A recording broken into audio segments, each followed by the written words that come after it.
Everyone, welcome back to my channel. आज हम start कर रहे हैं अपना नेक्स्ट टॉपिक। और नेक्स्ट टॉपिक कौन सा है हमारा? ट्रांजिस्टर। ठीक है, इससे पहले हम सेमीकंडक्टर वाला पार्ट कर रहे थे। उसके अंदर हमने P type N type semiconductor पढ़ लिया था। फिर उसके बाद में पी एन जंक्शन क्या होती है वो पढ़ लिया था। और उसके बाद में हमने पढ़ा था रेक्टिफायर पढ़ा था। अब आज करते हैं हम ट्रांजिस्टर।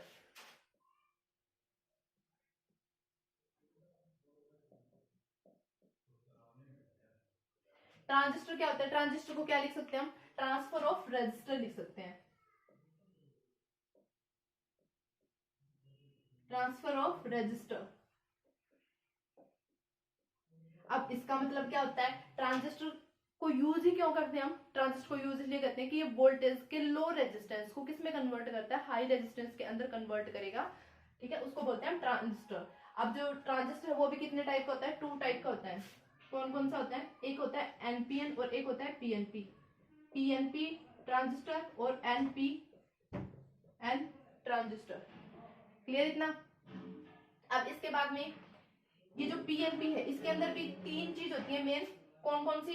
एक होता है आपका एमीटर होता है, एक होता है कलेक्टर होता है और एक होता है बेस। अगर मैं इसका डायग्राम बनाऊं, हम ऐसे पढ़ रहे थे पहले कि पीएन जंक्शन बनाया हमने एक, ये पी टाइप और ये है एन टाइप। इसके साथ में हमने एक और डायोड इसके अंदर मर्ज कर दी और मर्ज करने पर हमने एन को रख लिया कॉमन।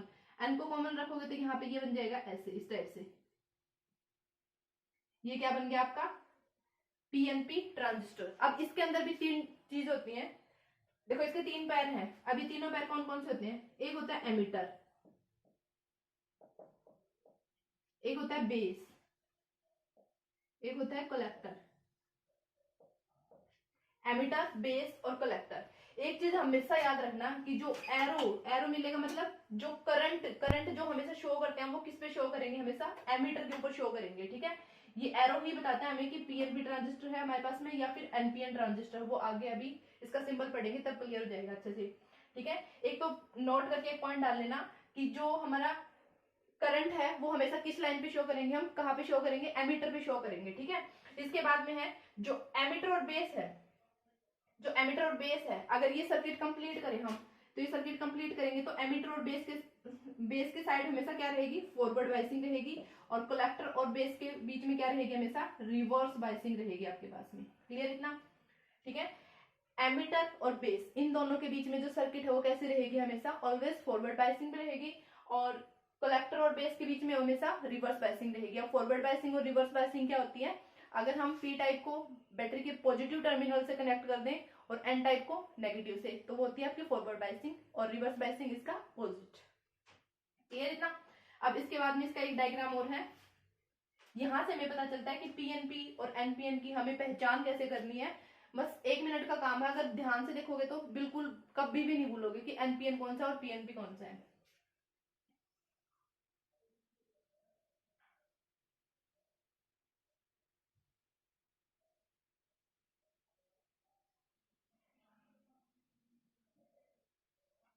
ठीक है, ये ट्रांजिस्टर बताना है आपने कौन सा है। ये एरो ऐसे इस टाइप से है। एरो को देखना है बस।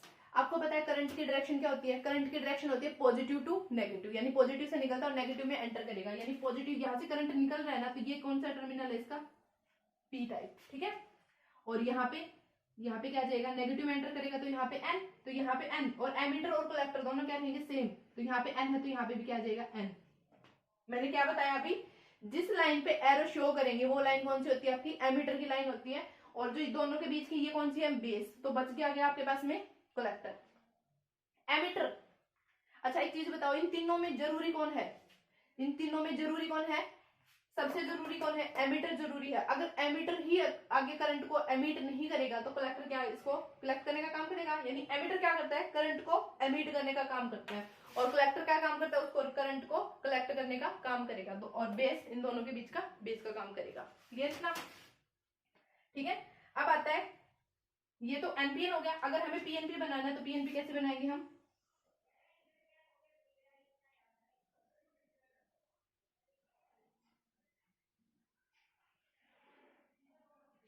यहाँ पे एरो ऊपर की साइड है ना, ये मत याद रखना कि एरो आउटर साइड है या इनसाइड है, ऐसे मत याद रखो। बस ऐसे याद रखो कि करंट कहां से कहां तक चलता है? Positive to negative. अब मैंने रखा कि यहाँ पे पीएनपी बनाना है हमें, तो यहाँ पे पी लिख दिया हमने। अब P पॉजिटिव से निकलता है, पॉजिटिव से निकल गया और कहाँ पे एंटर करेगा, नेगेटिव के अंदर। तो ये एमिटर, ये बेस, और ये यहाँ पे क्या आ जाएगा, कलेक्टर, और ये यहाँ पे P है तो यहाँ पे भी P। ये कौन सा आपका PNP, और ये कौन सा हो गया आपका NPN। क्लियर इतना। अब यहाँ पे बात करते हैं हम साइज की और डोपिंग की बात करते हैं कि किसमें साइज ज्यादा होता है, किसका साइज ज्यादा होता है और किसका साइज कम होता है। देखो जो NPN बनाते हैं हम इस टाइप से बनाते हैं, ये बना दिया हमने NPN। बुक में भी आपको इस टाइप से मिलता है, लेकिन ये हमेशा क्या है, गलत है। ठीक है, इनका साइज की बात करते हैं हम पहले। साइज यहाँ पे लिख रही हूं मैं, डोपिंग साइज। सबसे पहले कि साइज सबसे बड़ा किसका होता है, साइज में जो सबसे बड़ा होता है वो कौन होता है, साइज में सबसे बड़ा होता है कलेक्टर। ठीक है, और कलेक्टर से छोटा क्या होता है, यहां पे लिख दूंगा कलेक्टर, ऐसे लिख लो, यहाँ पे एमिटर, फिर बेस, फिर है कलेक्टर। अगर साइज की बात करें तो जो कलेक्टर है वो क्या होता है, सबसे बड़ा। ठीक है, बेस, बेस को क्या बोलेंगे हम, सबसे छोटा। बेस होता है सबसे छोटा। यहां से डायरेक्ट क्वेश्चन पूछ लिया जाता है कि साइज किसका बड़ा होता है, किसका छोटा होता है। एमिटर, एमिटर होता है मॉडरेट। ठीक है, और डोपिंग की बात करें, सबसे ज्यादा डोपिंग किसके अंदर होगी, डोपिंग, डोपिंग का मतलब इम्प्योरिटी ऐड करते हैं। इम्प्योरिटी ऐड करेंगे तभी तो इलेक्ट्रॉन या होल मूव करते हैं, और इलेक्ट्रॉन और होल मूव करेंगे तभी क्या बनेगा आपके पास में, करंट। तो ये सब काम इन तीनों में जरूरी कौन है, सबसे एमिटर जरूरी है। तो साइज में सबसे बड़ा कौन होना चाहिए, एमिटर। तो यहाँ पे क्या लिखेंगे, जो एमिटर है वो क्या हो जाएगा आपका, लार्ज। ठीक है, इसके बाद में बेस, बेस क्या हो जाएगा, अच्छा बेस तो बीच का काम करता है ना इन दोनों के, और कलेक्टर कलेक्ट करने का काम करता है। अगर 100% एमिट कर रहे हैं हम करंट, तो 5% तो बेस रहेगा और 95 क्या रहेगा, कलेक्टर रहेगा आपके पास में। ठीक है, तो ये क्या हो जाएगा, वेरी लेस, और ये क्या हो जाएगा, ये लेस लिख सकते हैं as compare to emitter. Clear इतना। यहां से डायरेक्ट क्वेश्चन आ जाता है एक नंबर का कि इनमें साइज में कौन बड़ा होता है, डोपिंग किसके अंदर ज्यादा होती है और डोपिंग किसके अंदर कम होती है। यहाँ से डायरेक्ट पूछ लिया जाता है। अब इसकी बात करते हैं हम। देखो ये साइज और डोपिंग पता चल गई, तो इसका जो एक्चुअल डायग्राम होता है वो कैसे बनेगा आपका, जो बुक में क्या होता है कि यहाँ पे बिल्कुल, अगर बुक उठा के देखोगे ना तो ये बिल्कुल क्या है, इक्वल शेप में मिलेंगे आपको, ऐसे नहीं होता।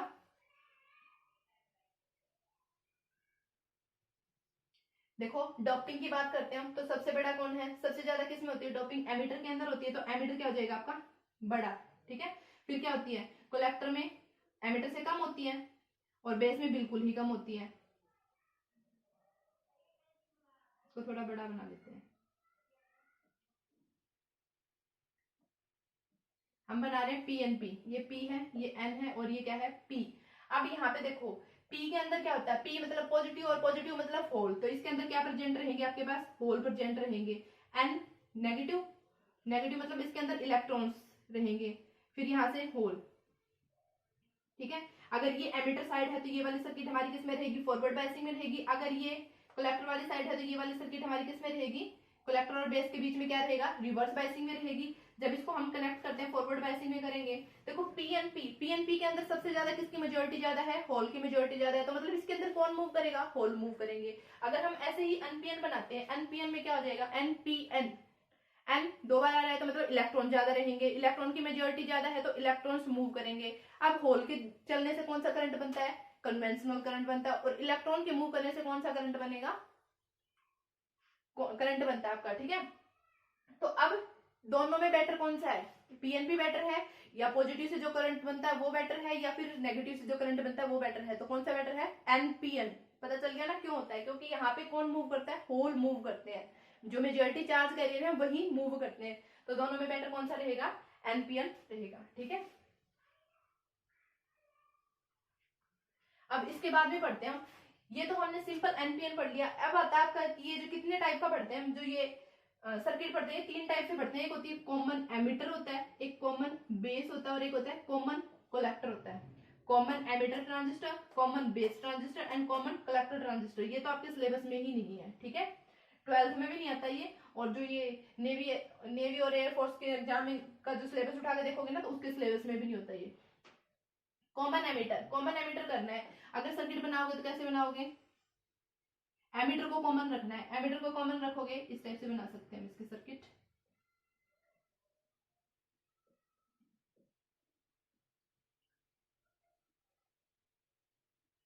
ये वाली सर्किट आपको किस में रखनी है, फॉरवर्ड बायसिंग में। ये बेस वाली लाइन होगी ना आपके पास में, ये जिसपे एरो दिखाएंगे ना वो कौन सी है, एमिटर। और यहाँ पे क्या कनेक्ट करेंगे हम, बैटरी कनेक्ट करेंगे। और ये वाली सर्किट किस में रखेंगे हम, फॉरवर्ड बायसिंग में रखेंगे। और ये किस में रखते हैं, रिवर्स बायसिंग में। इस टाइप से अगर सर्किट आती है तो वो कौन सी है, कॉमन एमिटर सर्किट है। और इससे पहले जो वाले बना रहे थे हम बीच में, अगर इस डायग्राम को मैं ऐसे घुमा दूं, यहाँ पे बना देती हूँ, कॉमन बेस के लिए कैसे बनेगी,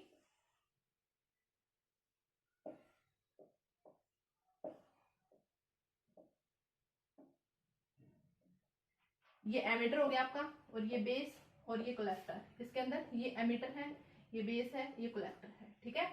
ये कॉमन एमिटर है और ये कॉमन बेस है, ठीक है। इन दोनों के बीच में आपकी फॉरवर्ड बायसिंग रहेगी, इन दोनों के बीच में ऑलवेज ये किस में रहेगी, रिवर्स बायसिंग में। सेम इसमें यहाँ पे फॉरवर्ड बायसिंग और यहाँ पे क्या है, रिवर्स बायसिंग, ठीक है।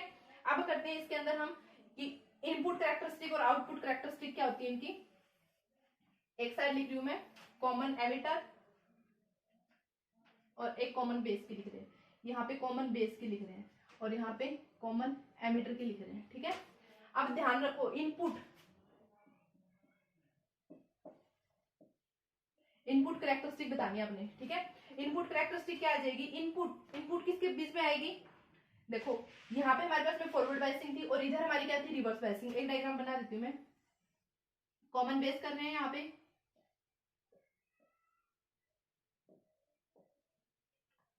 ये कॉमन बेस है, यहाँ पे एरो लगा दिया हमने, ये बेस, ये कलेक्टर और ये है एमिटर आपका, ठीक है। इनपुट कैरेक्टरिस्टिक लिखनी है आपने। इनपुट कैरेक्टरिस्टिक क्या हो जाएगी, इनपुट कैरेक्टरिस्टिक का मतलब रेजिस्टेंस की वैल्यू लिखनी है आपने। रेजिस्टेंस क्या होता है, अकॉर्डिंग टू ओम्स लॉ आपने पढ़ा था ना, R is equal to V upon में क्या होता है, आई होता है, ठीक है।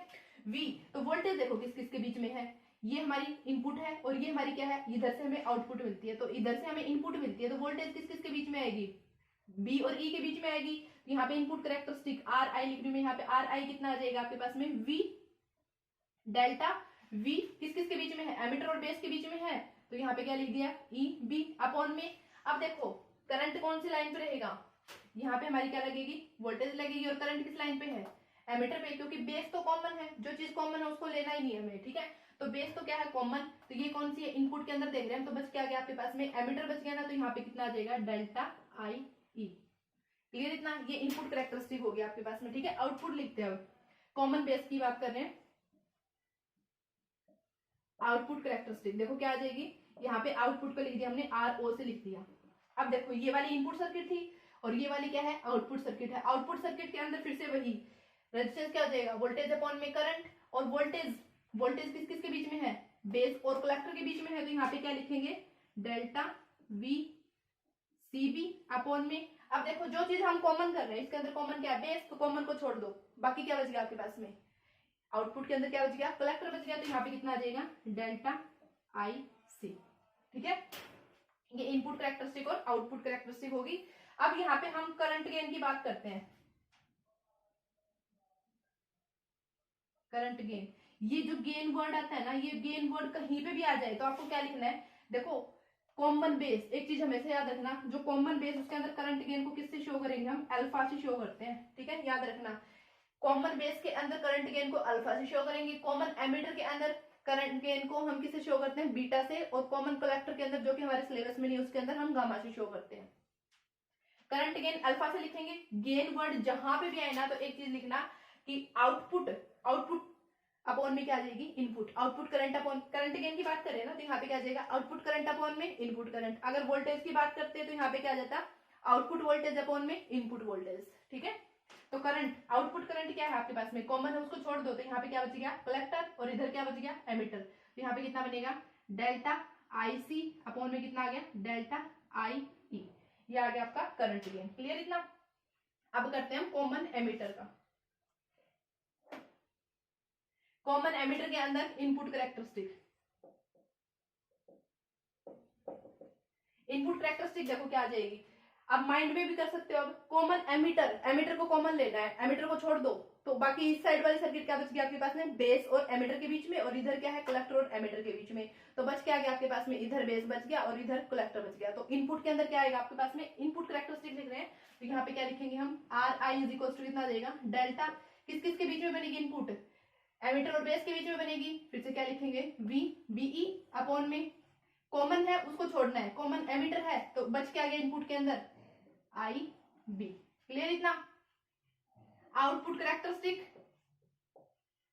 आउटपुट कैरेक्टरिस्टिक क्या आ जाएगी, आर ओ से लिखेंगे, यहाँ पे कितना बच गया, डेल्टा वी।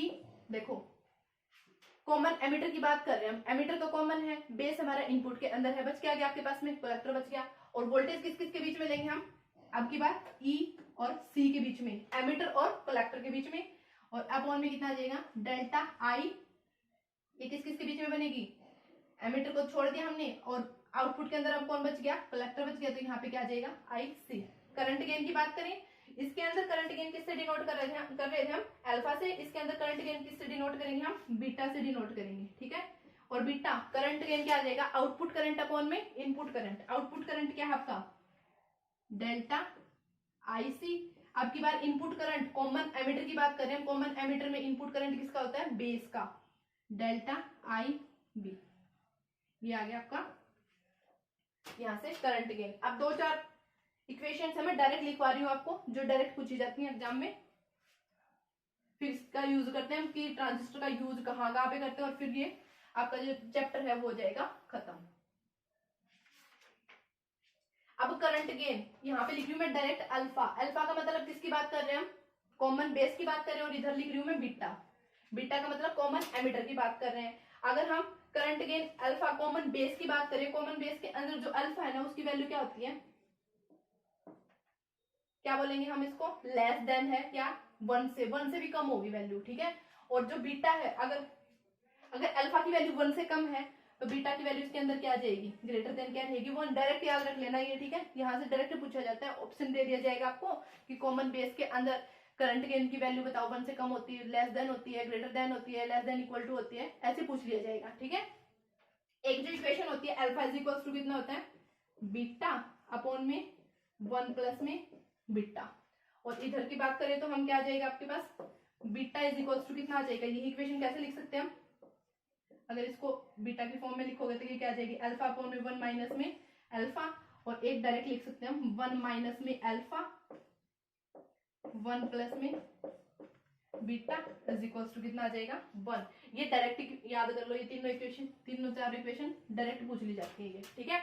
अब इसके बाद में आता है यूज ऑफ ट्रांजिस्टर, ट्रांजिस्टर का यूज कहाँ कहाँ पे करते हैं हम। ट्रांजिस्टर का यूज हम मेनली 3 तरीके से करते हैं, कहाँ कैसे कैसे करते हैं हम, एम्पलीफायर में करते हैं ट्रांजिस्टर का यूज, स्विच के अंदर यूज करते हैं transistor as a switch, transistor as a amplifier, या फिर ऑसिलेटर के अंदर यूज करते हैं इसका। एम्पलीफायर का मतलब क्या होता है, आप गाना सुना है ना, डीजे वाले बाबू, डीजे वाले बाबू, वो वाला गाना सुना है ना, उसमें क्या होता है कि जो हमारी, जैसे हम माइक यूज करते हैं, हम बोल रहे हैं, हमारी आवाज कम है और हम माइक यूज करते हैं, तो क्या होता है कि हमारी आवाज लाउड होकर सुनाई देती है ना, तो मतलब क्या है, हमारी इनपुट बिल्कुल कम है। और यहाँ पे लगा दिया हमने एम्पलीफायर लगा दिया, इसके अंदर क्या यूज करते हैं, ट्रांजिस्टर का यूज करते हैं, एम्पलीफायर लगा दिया यहाँ पे, और यहाँ पे आउटपुट जो आएगी ना आपके पास में वो क्या होती है, इस टाइप से आएगी आउटपुट, ठीक है। अब ये एक चीज याद रखना, जो एम्पलीफायर है इसके अंदर जो फेज रहता है आपका, फेज वो कितना रहेगा, यहाँ पे देखिए पॉजिटिव से स्टार्ट, और यहाँ पे क्या आ रही है, नेगेटिव से 180 डिग्री रहता है, क्लियर इतना। जो फेज शिफ्ट है वो कितना आ जाएगा आपके पास में, 180 डिग्री। यही था कि ट्रांजिस्टर का यूज कहाँ कहाँ पे करते हैं हम, ट्रांजिस्टर का यूज करते हैं हम एम्पलीफायर, और कहाँ पे स्विच, और कहाँ पे यूज करते हैं oscillator, transistor as a oscillator.